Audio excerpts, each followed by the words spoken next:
Que s'est-il passé sur le marché du NFT le mercredi 3 novembre 2021? Qu'est-ce qu'il ne fallait surtout pas rater? Fabien, c'est parti, on t'écoute. On reste dans la lancée d'hier avec les petites stars, avec les grosses sociétés, avec tout ça. Oh, je vois. EA Sport, it's in the game. On a clairement un marché du NFT qui évolue et qui devient de plus en plus mainstream, même si pour l'instant, soyons clairs, ça reste beaucoup d'effets d'annonce, hein. C'est pas vraiment plus que la réalité. On en parlait hier dans le récap de la semaine. Regardez la vidéo, extrêmement intéressant. Le volume d'OpenSea chute ces derniers temps, mais chute assez violemment. Il y a, donc je crois que pour la troisième journée consécutive, ça descend et ça descend quand même vraiment beaucoup. Les seuls qui s'en sortent en ce moment, c'est 2 petites collections, les CryptoToads et les Bored Ape Yacht Club évidemment, ainsi que les CryptoPunks. Ce sont les CryptoPunks, ils sont Attention, toujours, ton micro, ça pop un peu. ouais, c'est bon. Les CryptoPunks sont toujours au top en fait, hein. Ça me paraît assez incroyable, mais ils sont toujours au top. D'ailleurs maintenant on C'est peut voir, l'étalement du NFT, quoi. ouais, clairement, ouais. On peut voir maintenant sur OpenSea directement ici, les top collections.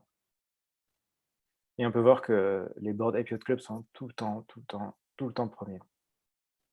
Enfin, pas les CryptoPunks. Voilà, donc les Bored Ape Yacht Club continuent à bien tenir. Parallel Alpha, c'est ce qu'on avait parlé il y a quelques temps, c'était les cartes avec la levée de fonds à 500 millions. Donc ça tient plutôt bien. Et Sandbox, c'est l'effet d'annonce, encore une fois. Ça, c'est le poteau Zuckerberg qui fait que forcément ça a fait monter ce genre de choses et que les gens achètent. Mais Ah, et parce que du coup, on rappelle c'est beaucoup lié à Zuckerberg l'effet d'annonce. The qui a Sandbox, transformé Facebook en méta. Et du ouais, coup, et comme The c'est un Sandbox, metaverse, bah forcément, ça explose. c'est un metaverse, donc forcément ça marche. Même si on l'a vu dans la vidéo sur The Sandbox, le jeu n'est pas sorti, enfin le metaverse n'existe pas. Il y a simplement, vous pouvez acheter des choses, vous pouvez faire du trading, vous pouvez acheter la crypto-monnaie, mais c'est tout. Ça s'arrête là. A priori, ça sort d'ailleurs, Sandbox, a priori, ça sort en fin d'année 2021 ou début 2022. Ah, Ok, je vais bouger un petit peu intéressant. en micro, Ouais, ça fait un peu de bruit, c'est assez dérangeant. ça va être mieux. Voilà. Bon, les Bored Ape ont quand même pas un floor encore démesuré, mais ça tient, quoi. 32 Ethers, ça reste quand même très, très, très solide. Et en parlant C'était quand même il y a des. 40, il y a quelques temps, non? Ça a quand même chuté un peu. Ouais, c'était même il y a 50, 55, c'était monté en floor. Donc ouais, c'était monté très haut quand même. Et eux, ils tiennent bien aussi, les CryptoToads. Bon, on fera peut-être une vidéo plus en détail sur ça, parce que c'est un peu intéressant. Mais bon, c'est une petite collection. Et en parlant des Bored Ape Yacht Club, j'ai ma dernière news, on a Kylie Jenner qui a voulu acheter un Bored Ape Yacht Club. Un petit singe. Kylie Jenner, je ne sais pas si je te l'ai présenté. Je me C'est présenterai, peut-être que c'est pas une chaîne People, mais c'est vrai, bah, c'est pas vraiment people non plus. C'est une influenceuse star aux États-Unis qui est extrêmement connue pour être, je crois qu'elle est milliardaire. Et c'est une milliardaire avec, dans son entreprise, 7 employés. Donc un ratio d'argent par ouais, employé c'est plutôt la, impressionnant quand même, hein. c'est la version Antoine BM, entreprise minimaliste. Non, là, c'est même plus minimaliste à ce niveau-là. Et en fait, elle est ultra connue sur Instagram, donc énormément de placements de produits et elle vend ses produits en fait, ce que font les gens normaux, c'est-à-dire une boutique Shopify, Instagram, influenceur, mais à un niveau, 500 millions d'abonnés, avec sa marque de cosmétiques. Et voilà, et elle a envoyé un petit message privé à Willy the Degen pour lui dire, «Et je vois que j'aime beaucoup ton sage rose, il est magnifique. Est-ce que je pourrais te l'acheter?» Voilà, donc ça avait l'air bien. Donc voilà, ça montre son intérêt pour les Bored Ape Yacht Club, en fait. Ça continue Exactement. d'avoir enfin, un intérêt croissant pour le monde un peu mainstream des people et des influenceurs qui ne sont pas liés à l'univers des NFT initialement. C'est bien ça? Exactement. Et là, on a notre influenceuse arctique, Punk2476, qui s'est renommée, qui profite de l'occasion pour se dire: «Ah, il y a moyen de faire du fric. Je vais essayer de lui vendre le mien parce que bon, le mien, c'est pas celui qu'elle veut, mais sait-on jamais s'il y a moyen de faire du fric. On est toujours là. Ouais, pour la présenter rapidement, Archik, c'est celle qui se présente comme étant la La bien-pensée. bien-pensante, plein de bons sentiments, et au final, qui est plus cupide que nous, encore plus cupide que nous, c'est dire. Ah, mais largement. Enfin, c'est très malsain, non, en fait, je me présente, sous un bon angle et derrière, je fais tous les sales coups possibles. Pour la petite anecdote Ah, c'est d'ailleurs, pour la petite anecdote sur les Bored Ape Yacht Club, au tout début des Bored Ape Yacht Club, donc c'est-à-dire c'était, en mars ou avril dernier, c'était une autre époque, hein, où les gens ils achetaient pas trop et tout ça. Les Bored Ape Yacht Club a mis une semaine à sold out, donc c'était vraiment, en fait les gens voyaient ça, bon, bah, c'est des singes quoi, rien de plus. Et donc pour aider à sold out, ils avaient envoyé ce qu'ils appelaient des honorary ape, donc c'est-à-dire c'est pas la collection officielle Bored Ape Yacht Club, mais c'est un peu des spin-offs qu'ils ont envoyés à quelques influenceurs. Et à la base, ils voulaient en envoyer un à Arctic, mais elle s'est dit non, je veux pas, c'est pas la peine, ça sert à rien. De toute façon, c'est un truc, ça vaut rien, aucun intérêt. Jusqu'au jour où, quelques mois après, elle a vu que les Bored Ape Yacht Club, ils ont explosé en valeur. C'était une époque où ils valaient 50 Ethers, un truc comme ça. Donc elle allait réclamer son honorary ape qu'elle devait avoir. Au moment où elle le réclame, les mecs l'envoient, elle le met de suite en vente à 100 Ethers. Juste après, juste après. la seconde ferait un flip, quoi, un flip à 100 Ether. Un flip à 100 Ethers. C'est genre, ouais, je voulais mon honorary ape parce que j'aime bien les singes et tout ça. Ouais, ok, pas du tout, uniquement pour le vendre direct après. Certains l'ont vu, des gens engueulés en disant que c'était scandaleux. Elle a fait la victime, elle a retiré de la vente. 3 semaines plus tard, elle a mis en vente, discrètement à 30 Ethers, elle a vendu. Oh là là, mais j'ai le droit de faire ce que je veux. Voilà. Bon, c'est pour te donner une idée de qui est Archie.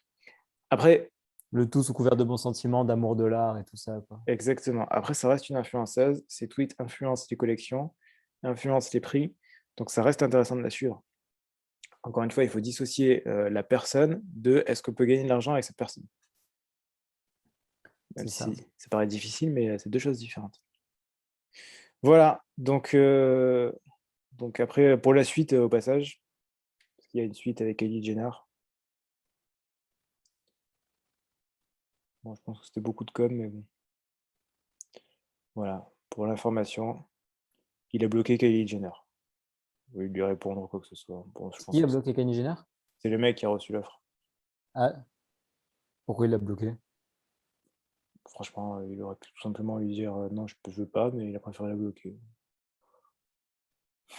Voilà. Peut-être un coup de com', non? Pour montrer qu'il est Ouais, au-dessus de ça et qu'il peut se permettre de bloquer. c'est ce que je me dis aussi. Voilà. Je suis Diamond Hands. Ouais, oui. Je suis Diamond Hands, ça veut dire quoi? Diamond Hands, ça veut dire je garde à tout prix, même si ça chute, même si quoi que ce soit. Contre vents et marées, je garde Ah oui, oui. les Diamond Hands. Wow, je pense que c'est beaucoup un coup de com', mais de dire je la bloque, regardez, moi, petite Jean, j'ai bloqué Kylie Jenner. Bon, Ouais, je suis au-dessus de tout ça, je suis au-dessus de tout le monde, quoi. ouais, c'est clairement ça.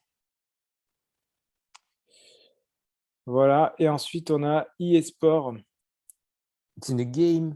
exactement, qui Possible. continue les annonces. Alors il y a eSport, mais j'ai pas retrouvé le tweet, mais il y a Ubisoft aussi qui a dit pareil. C'est plus ou moins la même phrase, hein, c'est pour ça qu'il n'y a pas d'intérêt à mettre les deux. Voilà, les NFT et les jeux blockchain sont les futurs de notre industrie. Ça vient de eSport, hein, donc ça vient pas de n'importe qui. Après, à nuancer, hein, eSport, il dit ça parce que c'est tendance, parce qu'ils se disent: «Ah, peut-être que c'est bien de dire ça». Entre le dire et le faire réellement, il y a un très, très grand écart. C'est pour ça que bon, c'est intéressant d'avoir ce genre d'annonce, mais il faut quand même y faire attention. Ah, mais clairement, Pour c'est quand même intéressant, hein. info, moi j'étais allé au Non-Fungible Meetup à Paris et il y avait, Sorare. Donc Sorare qui est, pour ceux qui ne connaissent pas, c'est une boîte qui fait des cartes de foot en NFT. On va dire c'est l'équivalent des cartes Panini quand on était petit. Enfin, nous, Ouais. quand peut-être que vous êtes trop jeune, mais en version NFT.